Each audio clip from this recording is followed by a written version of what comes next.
Good morning all student. आज हम आपको क्लास 6 का एक्सरसाइज 1.2 के क्वेश्चन नंबर 8 से आगे वाले क्वेश्चन सॉल्व कराएंगे।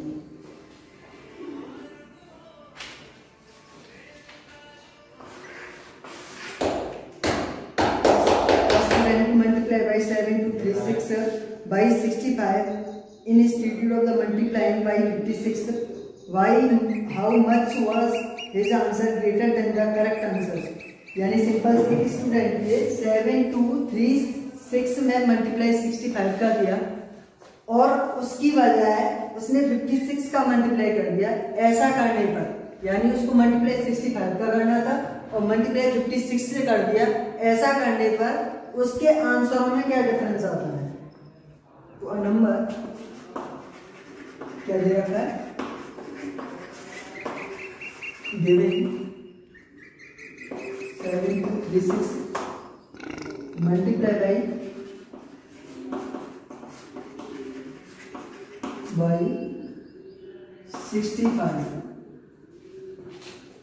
इससे मल्टीप्लाई करना है। पहले हमारे पास ये नंबर है, उस स्टूडेंट से बोला गया कि इस नंबर में 65 का मल्टीप्लाई करना है, पर उसने क्या कर दिया, इसकी बजाय 56 का मल्टीप्लाई कर दिया।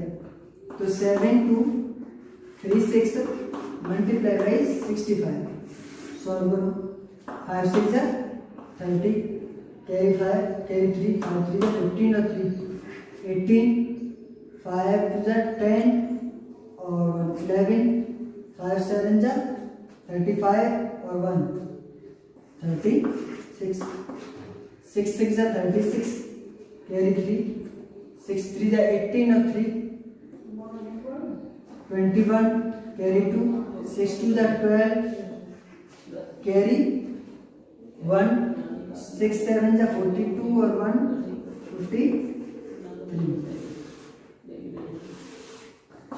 0 8 और 6 14 कैरी 1 1 और 1 2 3 6 और 4 0 3 और 3 6 7 और 4 का 4।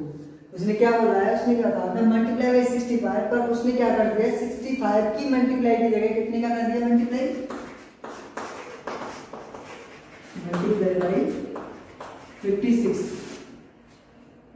तो नंबर तो यही है, डिफरेंस केवल इसी में तो किया है।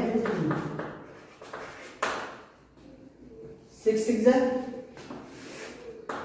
36 कैरी 3 6 3 18 और 3 21 कैरी 2 6 2 12 और 2 40 कैरी 1 6 7 40 और 42 और प्लस 1 43 5 6 30 5 3 15 और 3 18 कैरी 1 5 2 10 और 1 11 कैरी 1 5 7 30 5 और 1 36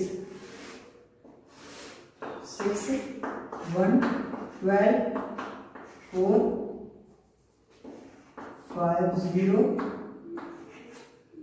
और 4।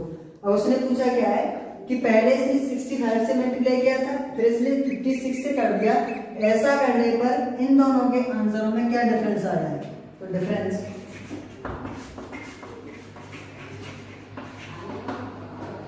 4 7 0 3 4 0 4 0 5 2 1 6 0 में से 6 नहीं जाएंगे, यहाँ से क्या लेंगे 10 10 में से 4 गए 6 गए तो 4, यहाँ 3 में से 1 गया 2, यहाँ से क्या 3 में से 2 गया 1, यहाँ 10 में से 5 गए 5, यहाँ 6 का 6 और 0। यानी डिफरेंस उन दोनों नंबरों का क्या आया है जो उसने मल्टीप्लाई किए थे 6 5 1 2 4। एक बार भी कर देते हैं। एक उसके पास एक नंबर है, उस नंबर के लिए किसी ने बोला उस स्टूडेंट से कि 65 का मल्टीप्लाई करना है, पर उसने 65 की जगह क्या सुना 56 सुन लिया और इन 56 का मल्टीप्लाई कर दिया। अब यही करने पर अगर उन दोनों के आंसर में क्या डिफरेंस आएगा? तो 65 का मल्टीप्लाई किया तो हमें ये मिल गया और 56 का मल्टीप्लाई किया तो ये मिलेगा। इन दोनों का डिफरेंस जो हमारा कितना है 65124। ऐसे question number 9।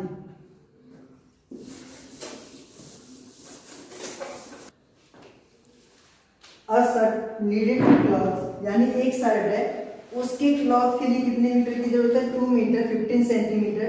Out of 40 metre cloth, total cloth कितना दे रखा है 40 metre. How many shirt can be, how much cloth will be remain, यानी उस 40 मीटर क्लॉथ में 2 मीटर और 15 सेंटीमीटर क्लॉथ की एक शर्ट है, तो 40 मीटर क्लॉथ में कितनी शर्ट बनाई जा सकती है और बचा हुआ क्लॉथ कितना रहेगा। तो यहाँ क्या है 1 शर्ट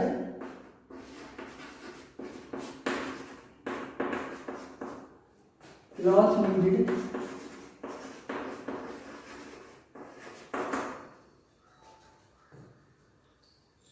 क्लॉथ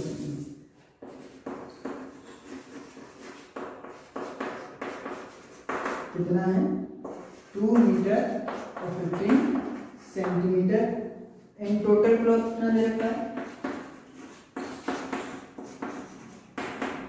40 मीटर। अब देखो करना क्या है यहाँ पर कि हमारे पास टोटल क्लॉथ दे रखा है इतना और ये दे रखा है 2 यूनिट में, एक तो सेंटीमीटर में दे रखा है और एक मीटर में दे रखा है। तो पहले एक जैसी यूनिट बनाओ इसको, या तो मीटर में चेंज कर लो या फिर सेंटीमीटर में चेंज कर लो। We know that 1 metre equal to 100 centimetre, यानी इसका यूज करना है आपको। 1 मीटर इक्वल टू कितना दे रखा है 100 सेंटीमीटर। तो 1 शर्ट नीडेड क्लॉथ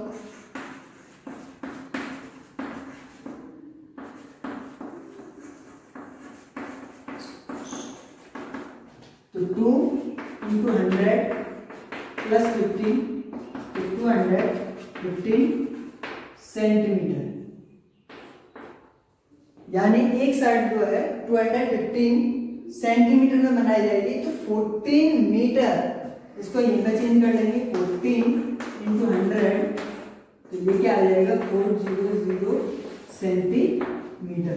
यानी हमारे पास दोनों यूनिट्स में लगेंगे, ये भी सेंटीमीटर में और ये भी सेंटीमीटर में। अब उसमें पूछा क्या है कि टोटल शर्ट कितनी बनाई जाएगी। एक शर्ट जो बनाई जा रही है 215 की, तो 4000 सेंटीमीटर में कितनी शर्ट बनाई जा सकती है। तो टोटल शर्ट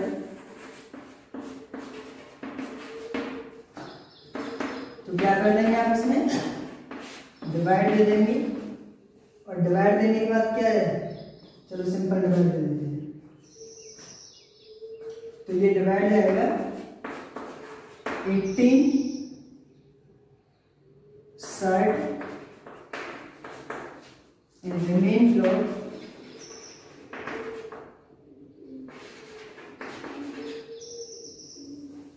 130 सेंटीमीटर। यानी इसका डिवाइड देंगे 215 का, तो आपका आंसर क्या आएगा, इसमें आएगा 18 और आपका जो रिमाइंडर आएगा वो आएगा 130 सेंटीमीटर। यानी इतने मीटर क्लॉथ में इतने मीटर की एक शर्ट हो तो 18 तो शर्ट बनाई जा सकती है और 130 सेंटीमीटर क्लॉथ आपका बचेगा। इसी के बेस पे क्वेश्चन नंबर 10 और क्वेश्चन नंबर 11 है। उनमें क्या दे रखा है, केवल यूनिट को विशेष याद रखना है कि यहाँ मीटर में दे रखी है या यूनिट सेंटीमीटर में दे रखी है। अगर मीटर में तो मीटर में कर लेंगे, उसको सेंटीमीटर को तुम्हारी इच्छा के अकॉर्डिंग, यानी आप मीटर को सेंटीमीटर में भी चेंज कर सकते हो या सेंटीमीटर को मीटर में भी चेंज कर सकते हो। इसी के बेस पे क्वेश्चन नंबर 12 और इसमें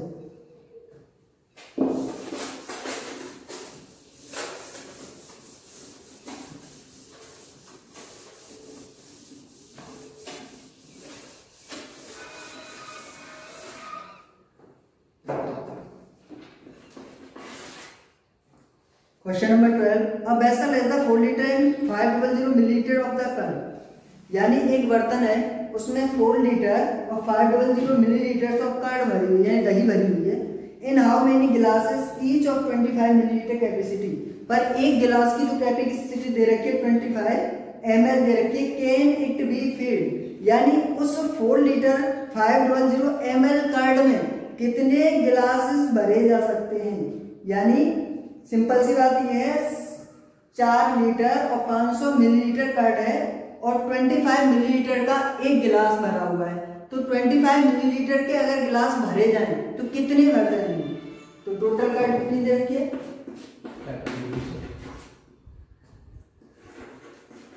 टोटल कर्ड ऑफ बेंजीन 4 लीटर 5 ml और यहाँ कितना है गिलास? 1 गिलास कैपेसिटी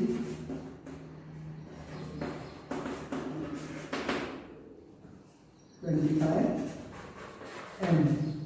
अब देखो यहाँ पर क्या है, ये भी देखो क्या की यूनिट आपकी 1 लीटर में, ये भी ml में, ये भी ml में। तो क्या चेंज करेंगे आप? लीटर वाले को ml में चेंज करने की कोशिश करेंगे। तो वी नो डेट ये आपको क्लास 6 में भी यूनिट करने के लिए दी जाती है। तो 1 लीटर इक्वल टू 1000 ml। तो ये क्या हो जाएगा? Total curd of vessel 4 into 1000 plus 500। तो 4500 ml। तो यहाँ क्या पूछा है? टोटल गिलास।